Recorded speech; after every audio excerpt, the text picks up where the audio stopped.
Today's episode is a rebroadcast from the best of the Love in Action podcast. Enjoy the episode. The future of work isn't about shareholder value, technology, metrics, or automation. It's about being human and putting people first through actionable love. Welcome to the Love in Action podcast, where we hold deep conversations with extraordinary people to help you grow as a leader and expand your business. Here's your host, Marcel Schwantes. Welcome to another episode of the Love in Action podcast, the show where we explore the intersection of business leadership, culture, engagement, and practical love. The kind of love that helps humans to flourish and businesses to thrive. Please share this episode with a friend so we can continue to spread the Love in Action message globally. Hey, we're at 160 countries. We'd love to be in more countries. Okay, so if you're a regular listener to the show, you already know that one of the big ideas here is for us to spotlight the importance of human connections in the workplace. I mean, we need it. We need to feel connected because, well, the research states that it leads to happy and engaged employees, and it boosts your work satisfaction. So as leaders, we got to get to that visceral understanding, deep down inside us that, to have a high performing and profitable organization, you have to take care of the people who work in it. It's a simple idea that when put into practice will give you unprecedented results. And now that we're in this, whatever you want to call it, great reset, great resignation, where workplaces are being redefined as far as we're really in an employee-driven economy right now. So leaders are in a great position now to build on the impact of love in the workplace. And okay, so if you're a skeptic about love at work, again, I point you right back to the research. Love, care, and compassion leads to better teamwork, better engagement, and better employee well-being. And that's really good for business last time I checked. But don't let me convince you. I've brought countless experts here to tell you about love as a competitive advantage. And today, we get to add two more experts to that list. Today, I'm speaking to Zina Sutch and Patrick Malone, co-authors of Leading with Love and Laughter, Letting Go and Getting Real at Work. Love that title. And Zina and Patrick are going to share how people lead best when they kind of tap into that genetically driven human nature that's all inside all of us to love and nurture, connect, and trust. They're going to address not only in their book, but hopefully today, if we have the time, what research has uncovered about the links between positive emotions in the workplace and employee wellness and engagement. How you can move from maybe just a sterile, perhaps even dysfunctional, or I should say transactional, just kind of that normal exchange that we have that's very transactional, to more of a caring, loving way of relating to one another in the organization, and how to help teams come together and love one another and also to have fun. So let me tell you a little bit about Zina and Patrick. Zina Sutch has been leading development and diversity programs for the federal government for 20 years and currently serves in the Senior Executive Service. Patrick Malone spent 23 years in the Navy and served as an officer in the Medical Service Corps. And Zina is a faculty member, and Patrick is director of the Key Executive Leadership Program at American University. Yeah, easy for me to say. So now they join us, and they are laughing at me because we're staring at each other through our screens now. Guys, welcome to the Love in Action podcast. Thank you so much. It's a pleasure to be here. We're very excited about this show. Thank you.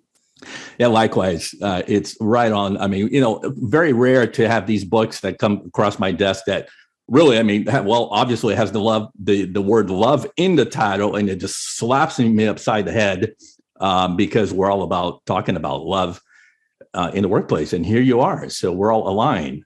So before we get into your journey and, the book, we have this tradition on the show, how we start now. And that's for our guests to kind of share a little bit about their story. So here's a question. What's your story? Who wants to start? What's your story? I'm dying to hear it. You know my story.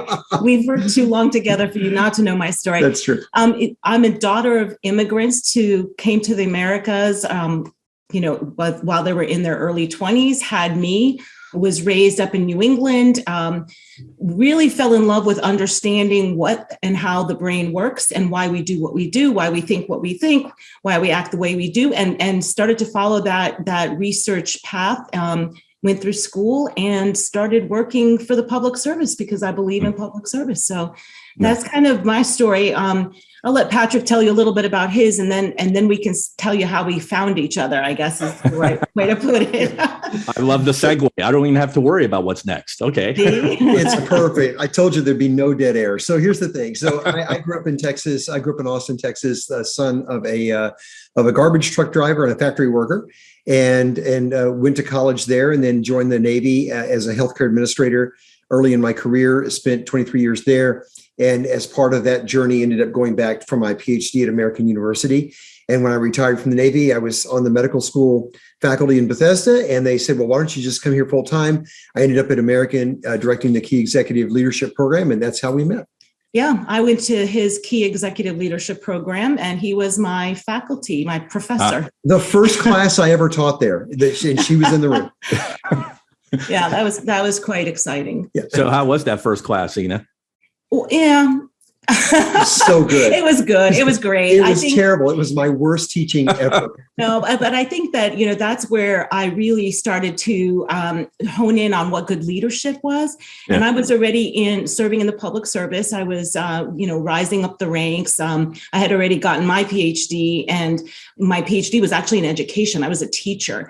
So I was fascinated by this program. And one of the key principles of this program was building cohorts, right? And so it was more than just sitting in a classroom. You actually were being taught how to connect with other human beings. And without them ever saying the words love, or without them saying, oh, we're going to have fun in this class, they just built that environment. And so Patrick and I started talking one day, and well, I asked her to come teach for the program, and she said no. And I'm like, what? It's true. That's that. She said no. It broke my heart. I did. I said no at first. And then I thought about it, and I said, I should go back. But I went back. I started teaching for them. And then Patrick and I were talking, and this kind of segues into how the book was born. Yes. We started talking about what we were seeing in the classroom. And so imagine we have, top level executives coming from all federal agencies and nonprofits and other organizations. And we noticed that there were some people that they just had something about them that we thought, wow, that's a good leader. People want to work for that person. People want to follow that person. And so we kept saying, what is that thing? And I was calling it the X factor. I thought it must have been from that TV show. And I said, we've got to identify what is that X factor. And then after, Patrick and I would meet and have some wine and happy hours. And in those meetings, I said, at one point, I said, I think it has to do with love. These people exude love. They show complete care for each other. You can see they care about their employees when they talk about what they're doing with their teams, how they interact. And we kept saying, well, there's more to it. There's more to it. And one time Patrick was saying, well, what is it, Zina? You're in there, you're with those teams. What is it that makes you think that, that you're a good leader? What makes you think that people want to follow you? And I said, I look for people having fun at work, laughing. If I see people in a staff meeting cracking up with each other, telling stories about, some, almost fatal skiing accident and what they looked like as they were tumbling down the hill, and skis overhead, and everyone's laughing, and they're sharing personal stories of failure and cracking up over it, not, panicked about it. I was like, that's a good team. That's a good leader. That's somebody who's created that space. And I said, so why hasn't anybody written a book about this? And Patrick was like, let's write a book. I remember where I was standing in the kitchen when we had that conversation. And in fact, it was, and when you think about it, you almost have to have love in the workplace for laughter to occur, because laughter is really risky. And so our idea was there was something that other factor besides maybe the Y factor, but it was like, okay, so what else was there? And it just seemed like a natural connection. Yeah. Okay, so I love it that you already brought laughter because the book is 2-part, love and laughter.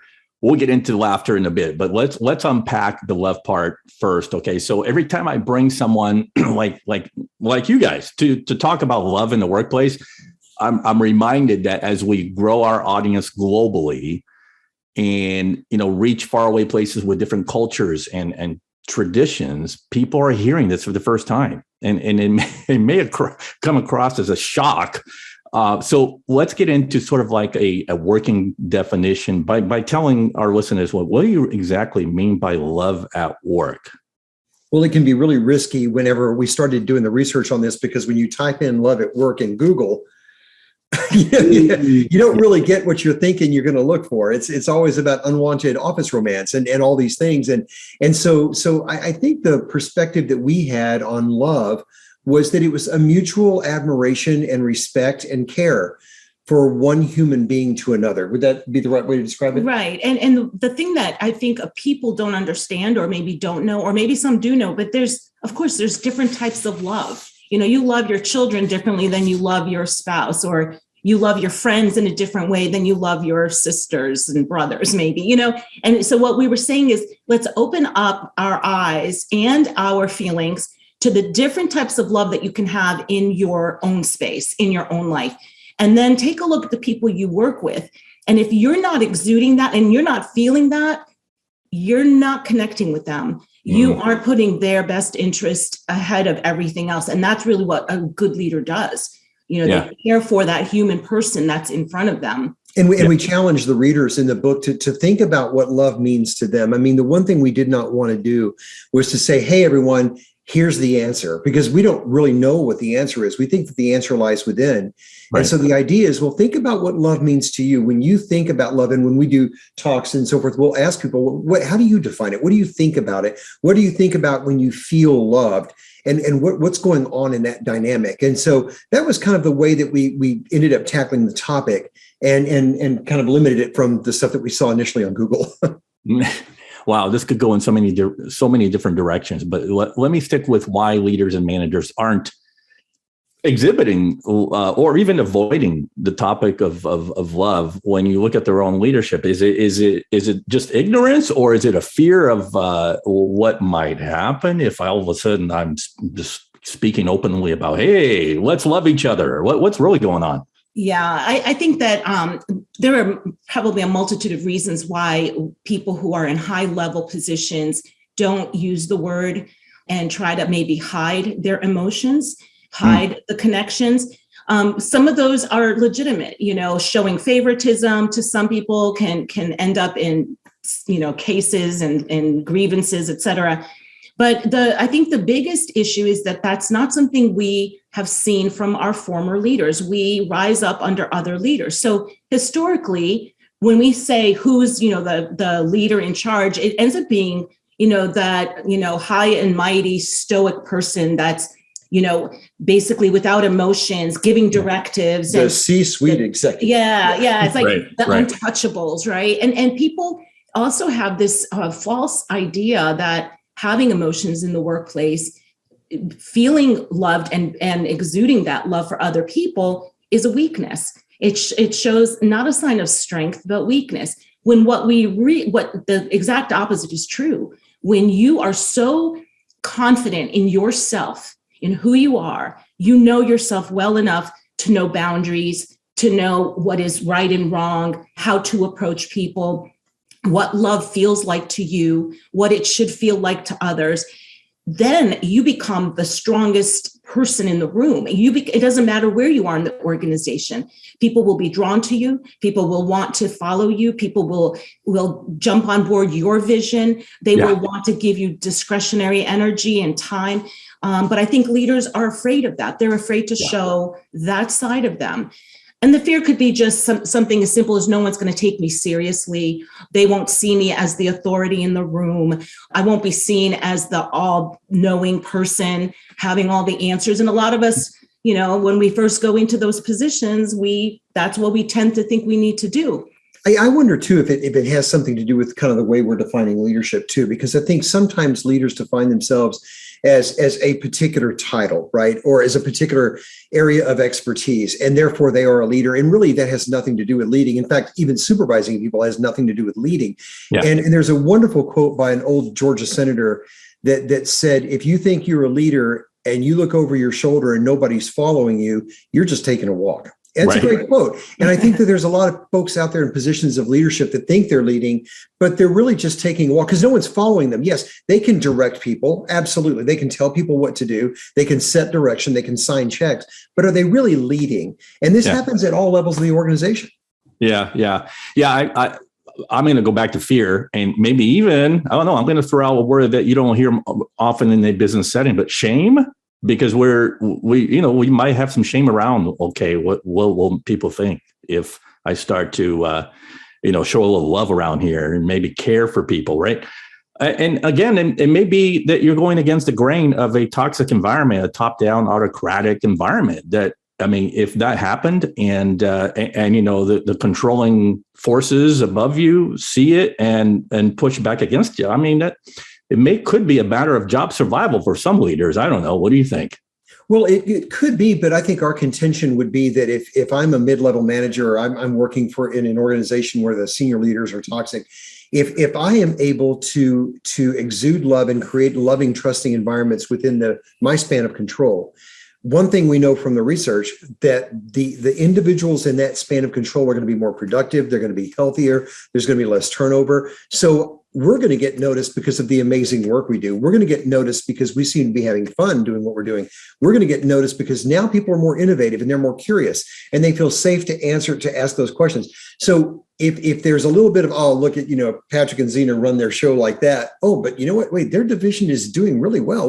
What's going on down there? And those numbers and that data will speak for itself. Yeah. And it's going to influence those around you as well to kind of investigate, what's Bob doing over there in accounting that all of a sudden his employee engagement scores are like 98%, right? Yeah, I want to be part of that. Yeah, exactly. Or sales numbers going up. Right, exactly. When you think about that, it all has to do with that human being and having that touch, that connection. Yeah. Okay, you touched on the research. So can we drill down a little bit? Maybe pull something out of your hat about what you found. What is science saying on this topic of love at work? Well, there was a piece that came out just last year, and it was research done by Microsoft. And what they found was that the single most important factor for organizational accomplishment, and I tell you, this is so amazing to even say it out loud. Right. The single most important factor for organizational success and mission accomplishment in an organization is not technology. It's not financial management. It's not strategic planning. It is psychological safety. First and foremost, no debate. And the research has shown this over and over since the 30s. The research has been showing this. There was one study done in the UK recently where they were asking individuals in the workforce if they felt loved. 65% of them said they felt a lack of love. 96% said they would work harder if they sensed that there was love in the workplace. And almost all of them said that their leaders and managers needed more training and love in the workplace. They were like, we need to educate these people about what this really means.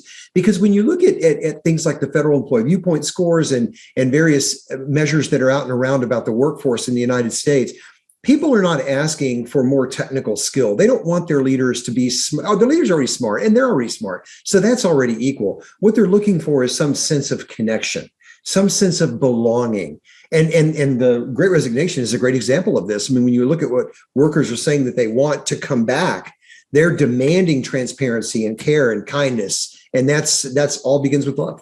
Yeah. All right. Well, thanks for informing us on the science of it. Okay. Because that to me, that's what informs my work in servant leadership, which is all about love in action. So let's now talk about a more of an anecdotal evidence, a story. We love stories on the show, guys. So what's a good story, a good example of, a high profile leader who loves well at work? Let's learn from that example. Yeah, so I think the one that we would love to share is a grocery chain organization that had a grocery chain up in the New England area.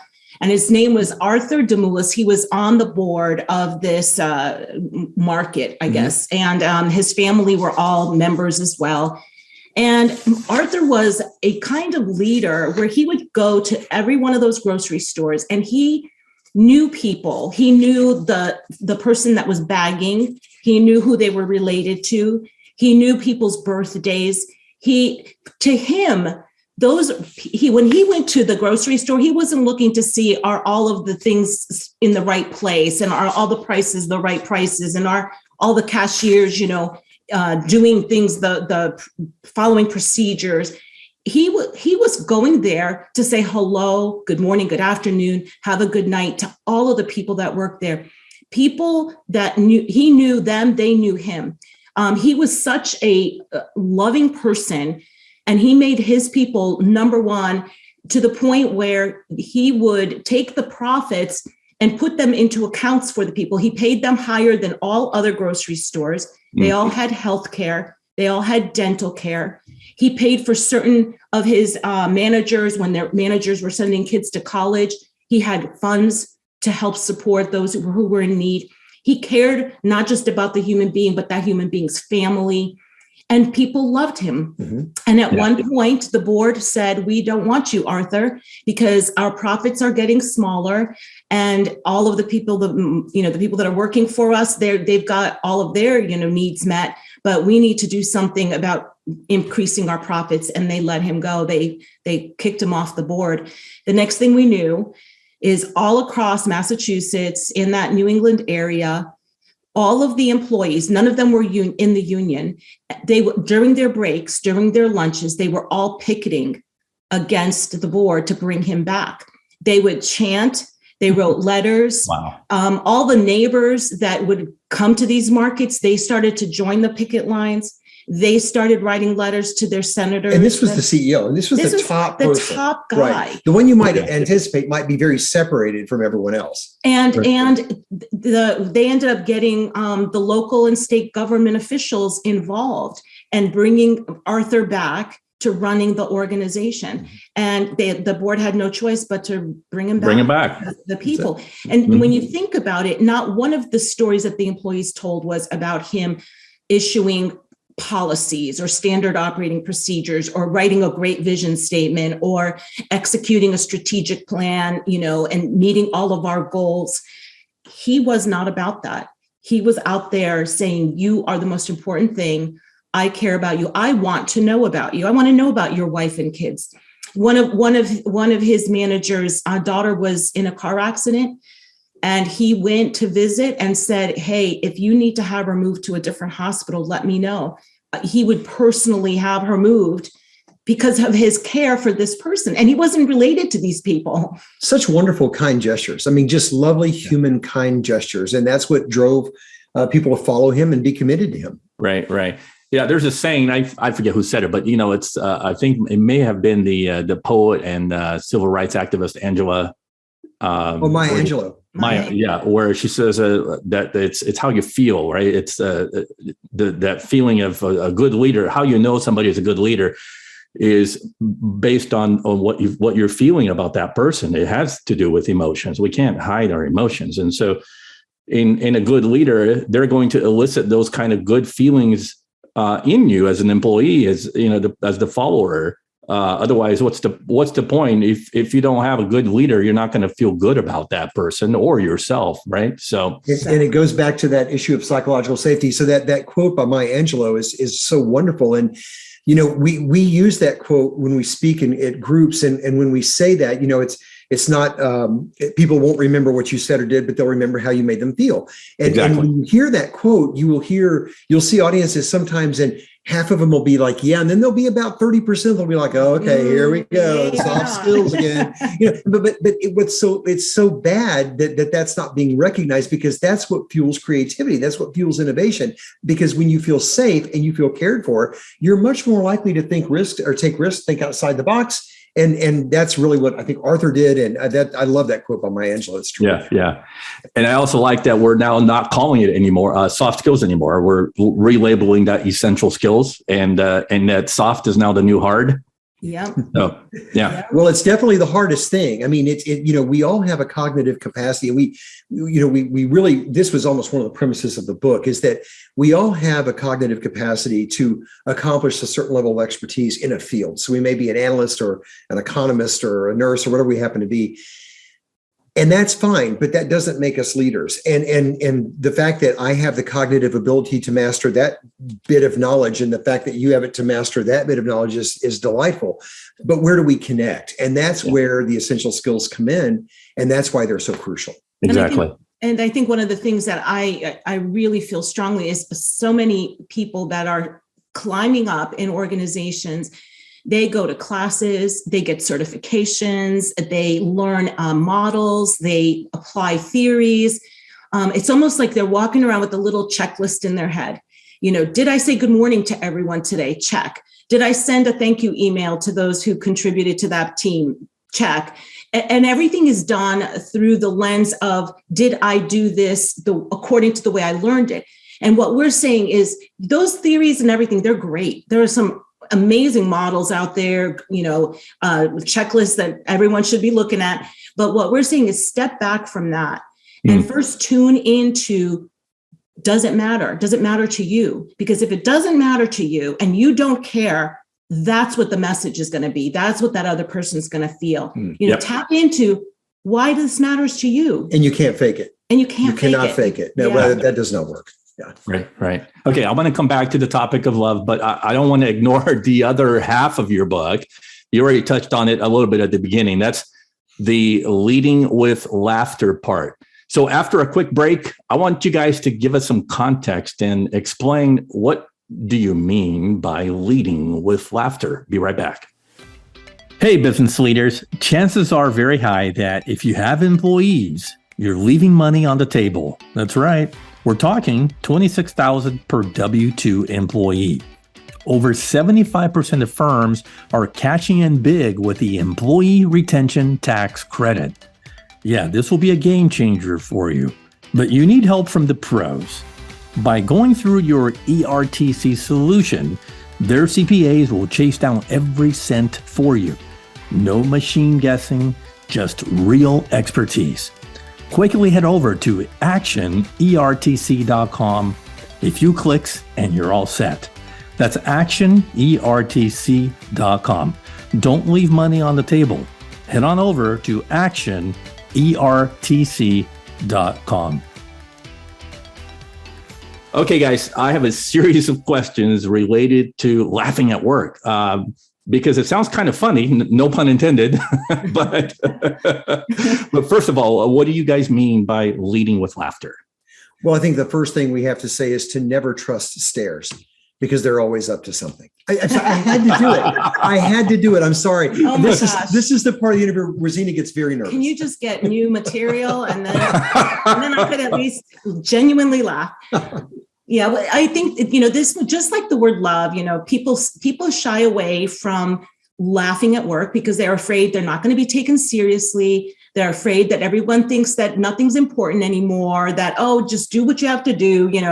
Nobody's serious about their work accomplishments, about their performance. And it's quite the opposite. Think about the times that you have had fun, the creativity from that, the stress reduction. We carry so much stress at work. And what we found is when people's stress levels go down and laughter will reduce your stress level, your performance goes up.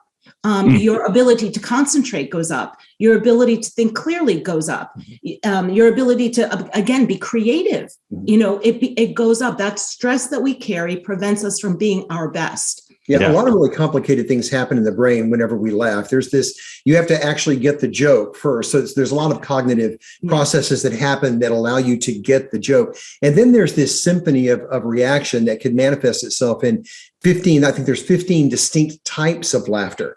And so the physiological response is remarkable.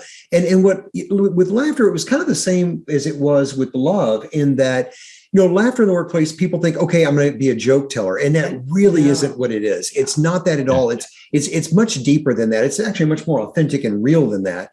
But once we're able to create environments where people feel free to laugh, and where they feel free to enjoy each other's company, there's joy, and joy equals engagement, and engagement equals commitment, and commitment equals productivity, and productivity equals mission accomplishment. It's just a beautiful, and one of the arguments that we've heard before about laughter is, well, I run a tight ship, and this is a serious workplace. I worked my way through college as a surgical tech, and a surgical tech is the person that passes instruments during operations. And so I scrubbed as a young man from about age 19 to 23 or 24 on everything: open hearts, craniotomies, kidney transplant, everything. And I did it full time.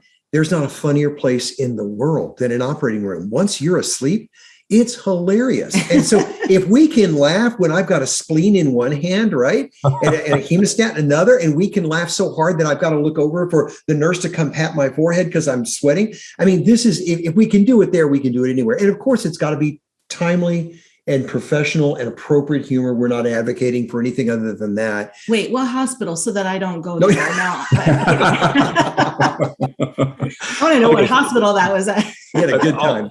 Funny, because I did work for a hospital for a while on the administrative side, and it's funny, we had to kind of check our joy at the door, our feelings at the door, because fun and laughter was just not indicative of that culture, right? I mean, it's like everybody walked around in suits and ties, and I don't have anything against that if that's your dress policy, but it was sort of the culture. It sort of impeded you from having fun, and I, you walked around the halls, I could see it in people's faces that they were not having fun. It was just punching in, punching out, and putting up with whatever's coming down the pipe from your boss. So, I mean, does it work for every organization, or, can you get around like those very, I don't know, I guess I would say the not so fun industries, and I may be labeling, I may be wrong. So here's my assumption, right? Engineering, finance, maybe IT. I don't know. Sometimes they are so, there's so much pressure, and it's usually male dominated as well. I don't know, but what are your thoughts on that? I mean, I'm worried that someone from our IT office, our help desk, may be listening to this right now. So when we call later today and our computer's broken, they're like, "Hey, you're making fun of IT, folks." No, I'm surprised our call hasn't even been disconnected yet. So, Marcel, when you were listing those industries, the one that popped into my mind where people might say, "Hey, that's no place for laughter," would be law enforcement. But the fact is that law enforcement officers who are congenial, who are nice, who are approachable, who have a sense of humor. I mean, they're almost social workers in reality.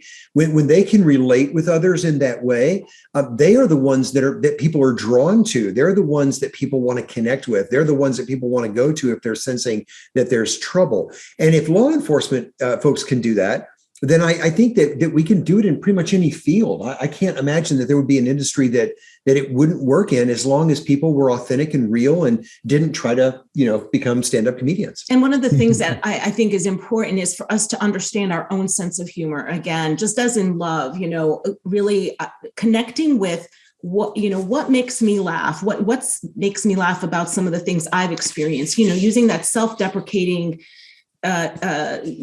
it's kind of like humility, but it's you're making fun of yourself. You can laugh at yourself. And when you can laugh at yourself and then share that as a leader, all of a sudden you have now put yourself right there with all the others in your organization. You are no longer the untouchable, the person that's at the top of the empire that's just looking down on everyone. You've now become one of them.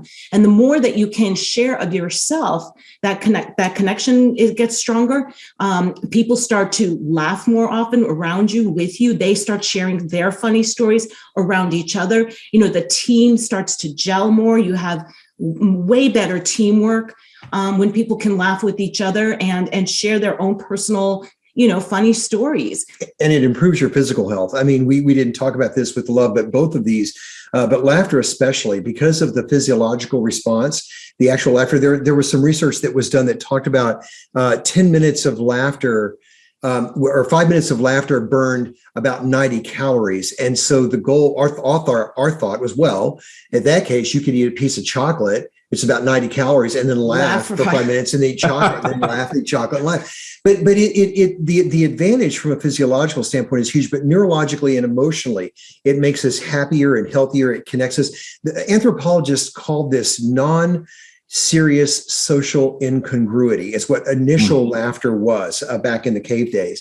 And it was a bantering that occurred when people felt safe, and when they were literally, when their stomachs were full and they were warm and they felt safe, and they would laugh and they would make these gruntal noises together. And this is what I think it brings people together. I mean, it really levels the playing field too. When you've got a senior executive in an organization who's willing to just be a little bit, just exert a little humility, maybe just a little bit of humor, maybe make fun of themselves just a little bit, it brings them to the approachable stage for everybody else. And people think, wow, that person is just like me. That is so funny that they're able to do that. I mean, look at, who's the guy that retired, Peyton Manning. So Peyton Manning, he's great at this. If you've ever seen him on Saturday Night Live or in his commercials, he makes fun of himself all the time. And it's just, and you look, and that makes him likable. It makes him so likable and approachable. Absolutely.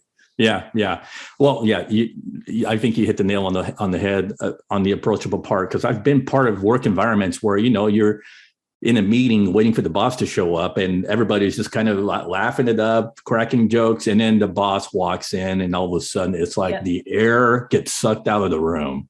Right. It's horrible. It's horrible. That's right. And we ask the people that we work with, we say, listen, if you walk into the room and everyone stops talking, there's a problem. Like, wonder, what did you do? Or what's your presence saying, Yeah. Okay. So I want to raise the self-awareness of people around this topic. Okay. So, and get into the why here, because this is really important for me. So if you're listening right now and laughter and fun is missing in my workplace, what would you say is the reason? What's the why? I would probably say because the leader is not comfortable with themselves yet, that there's a reason that they've got some kind of self-perception that they have to be a certain way. And that the very first step for every leader is to think about, do some self-assessing, and what am I holding back of myself? Why am I protecting myself? Why am I afraid to make fun of myself? Why am I afraid to show that, I'm a human being as well? What is it that makes me want to stay up here and not come down to being with all of my employees? And I would say that it's probably related to some sort of artificial construct about what someone must do to play that role, right, or to fulfill that need of this organization. And, we look at organizations as these boxes that are all connected by lines. And in reality, they're just a whole bunch of human beings all thrown together under one kind of umbrella.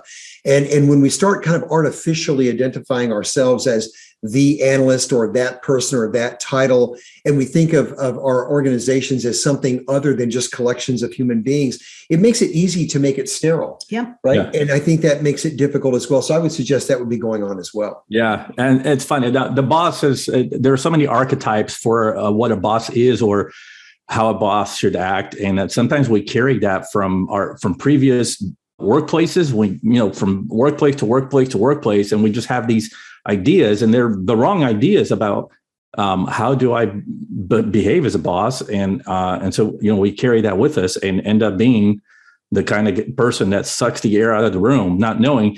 And it's, it could be a blind spot that those are the examples that they learned from previous bosses, and they're not aware of what people truly need right now to engage, to connect, to feel like they belong, et cetera.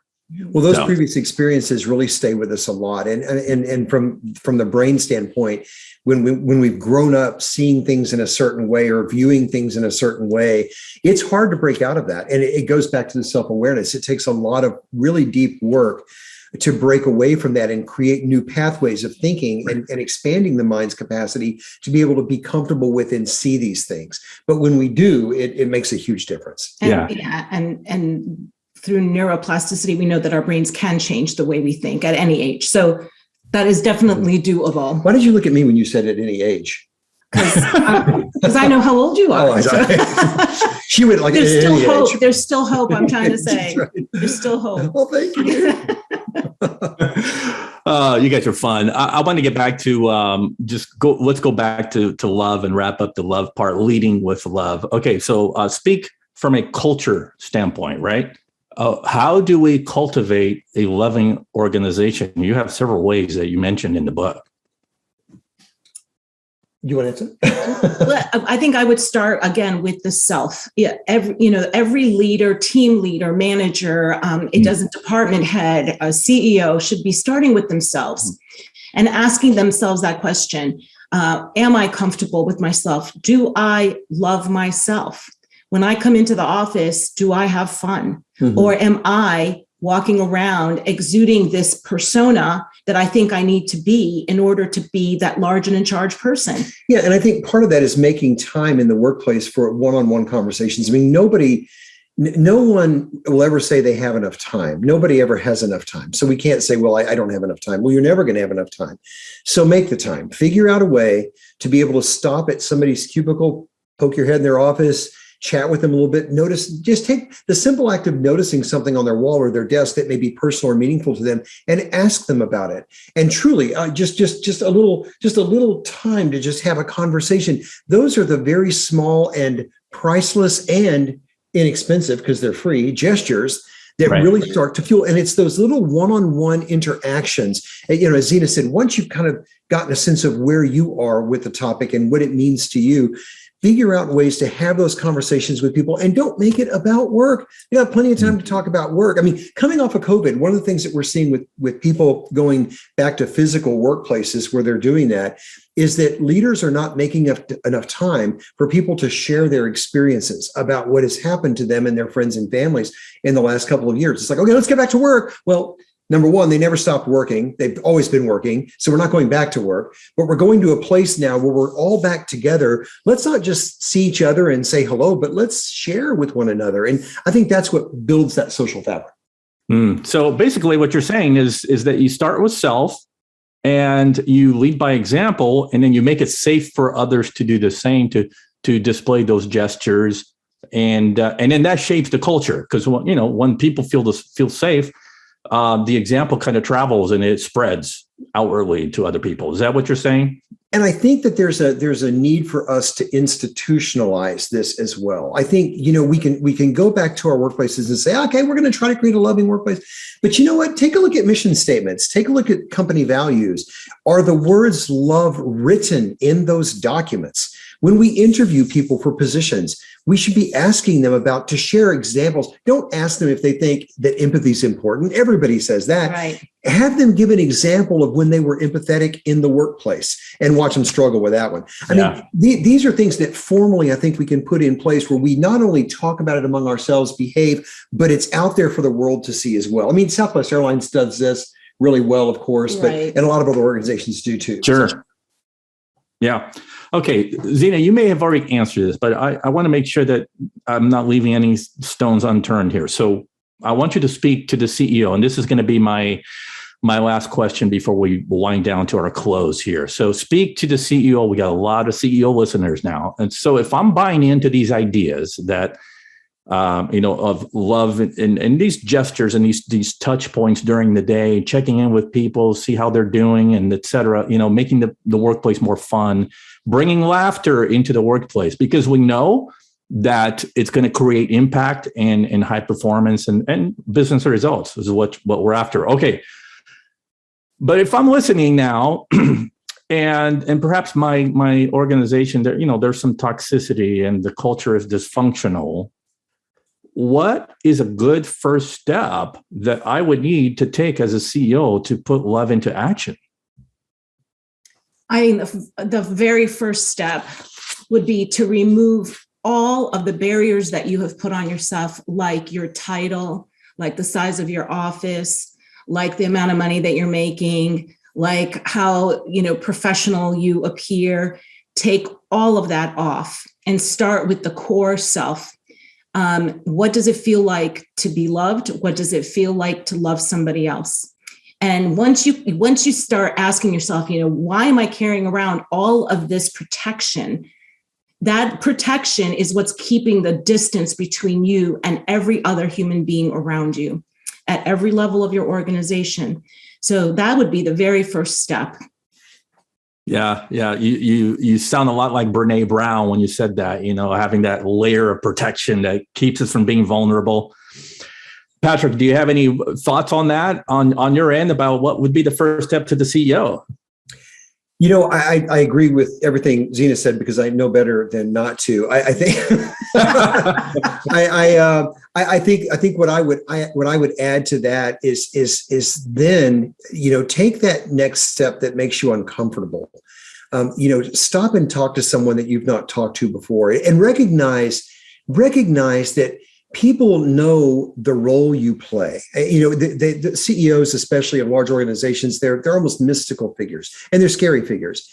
People know that about you. You don't need to do that anymore. They get that part, but they definitely do just want to know you. We were working with an organization a number of years ago where the CEO was a very autocratic, toxic, mean guy, and just nasty. Everyone was afraid of him.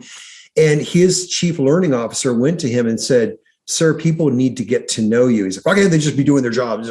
I've got too much to do to run this organization." And then she said, No, you need to tell your story. So they called an open forum and all hands. Everyone got together, and this CEO stepped up in front of a group and just told his story. And his story was an amazing story. He was an immigrant from Vietnam, came across the Pacific, lost family members en route. Just this horrendous story of survival, and not a dry eye in the house by the time he finished just sharing that story. Well, guess what happened? People knew him at that point. Yeah. And I think that's where we sometimes will falter, is that we don't let people get to know us because we're afraid it might lessen our authority or it might lessen our role as the leader of the organization. In fact, it enhances it. So I would start with what Zina said, and then I would take that next step. I love it. Two words that come to mind when I hear you guys explain that is as two essential words for you to lead that way. One is humility, and two is authenticity. Humility and authenticity. But again, they're very, very, very warm and fuzzy words, aren't they? Because we still haven't reached that point where we recognize these as true leadership strengths. Yeah. And that authenticity, and people use that word so often, and I don't know if people really practice being authentic. Mm-hmm. We think we're authentic, but we all go into what we call automatic mode. You've got so much to do, so many deadlines, so many tasks, so many phone calls, meetings, and we go into automatic mode. And one of the things that, Patrick and I talk a lot about is, are you being present in the moment when you're with somebody, or are you just doing what you think you're supposed to be doing with that person? And if you're present, are you curious? Are you asking questions and digging deeper and trying to get to know this person beyond that first layer of, oh, how are things going? Or how are the kids? And that's it, I've done my job. And so that when you think about being authentic, I also say start becoming more curious about yourself. It's not just about the other people. You've got to work on yourself. We often say, get certified in self first, and then go get certified in everything else. Because if you can't get in touch and in tune with who you truly are as a person, what is your personality, or, removed all those layers that you've put on top of you to protect yourself from everybody else, that authentic self won't come out. Yeah. Well, gang, as we wind down here, and this has been such a rich conversation, I'm going to play it back all week long. So what, as authors of this great book that you guys co-wrote, what do you hope readers will take away from this book? I think my message is it's never too late to start. The journey is never ending, because we're always changing and growing. And so keep that in mind. And I get my one more word. Don't go in there yet. And forgive yourself for mistakes. Forgive yourself if you don't nail it right away. Forgive yourself if you fall back into that automatic self, but just practice. I'm so glad she didn't take mine. I was listening to her and she's about to add something else. I'm thinking she's going to say what I want to say. So you didn't. Thank you. You're welcome. Okay. So I would say just try. Just try. I mean, one of the messages that we really wanted to get out with the book was we're as Zina said, we're all on that journey. And so why not just take a risk, just take a little risk and do a little self-effacing humor. I mean, just one little minor comment and see how it works. And maybe have that one conversation with the person that you've never really talked to, but you know that they're the budget person down the hall. I mean, just try. That's all we're asking, because once this happens and you feel that emotional safety and that warmth and the love and the joy that results from this, it's addicting. And it's also something that will just take off in an organization very, very quickly. Well, we bring it home with two final questions. Here they are. Personally, what's really tugging at your heart right now that you would like us to know? And ladies first. Oh, gosh. You had to make me go first. I'm like, I went first last time. What's tugging at my heart? The urgency with which I think we all need to love each other more. Patrick. I think the divisiveness in our nation right now, it's, I hate to sound like the old guy, because, you get that reputation, but I don't recall a time in my life, or even in looking back in history, where we were a nation that was so polarized and so politicized. And I think what really, and we talk about this a lot, it's like what people have just gone crazy on all sides. They've all gone crazy. Let's reconnect. And so I think that's probably what's really tugging at me. Love it. Guys, you get to bring us home. It's basically, it's my show, but I give you the floor to close us with whatever remark. If you have a key takeaway, an insight, or a mic drop moment, floor is yours. You're the best mic dropper in the family. You should do this one. Oh gosh, I'm just, maybe what I'll say is it's time to self-certify. Yeah, I think that's great. I'm going to just agree with her. I think that's it. I think we should try to trust ourselves a little more. Just trust ourselves a little more. We don't need people telling us what to do. Let's listen to our own bodies, our own souls, our own hearts, and let's get in touch with that. And if we can do that, we'll make it a much more open and inclusive and welcoming world. That's awesome. All right. I want to send. Is that too big for a mic drop? That's a big thing for a mic drop.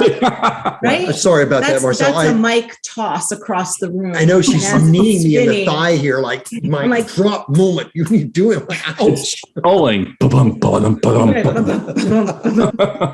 Okay, Elvis has left the building. All right. Well, the book again is called Leading with Love and Laughter. Hey, if people want to connect with you or learn more about you, where can they go? What is it? SutchMalone.com is the website. And our emails are there as well. It's Zina and Patrick at SutchMalone.com. I had a blast. I hope you guys did too. We did. Yeah. Thank you, Marcel. That was great. Good. Join the conversation and comment on this episode with hashtag Love in Action Podcast, and look for my show notes from this episode on my website, marcelschwantes.com. I'll be sure to include their information there and the website for you to go on. And finally, we're always looking for sponsors to help us spread the Love in Action movement globally. If you have an interest, reach me on my website or find me on LinkedIn. Thank you for listening to the Love in Action podcast. If you enjoyed today's episode, please share it, subscribe, and leave us a review. Until next time, don't forget, the future of leadership is love in action. Believe it, practice it, and watch your business grow.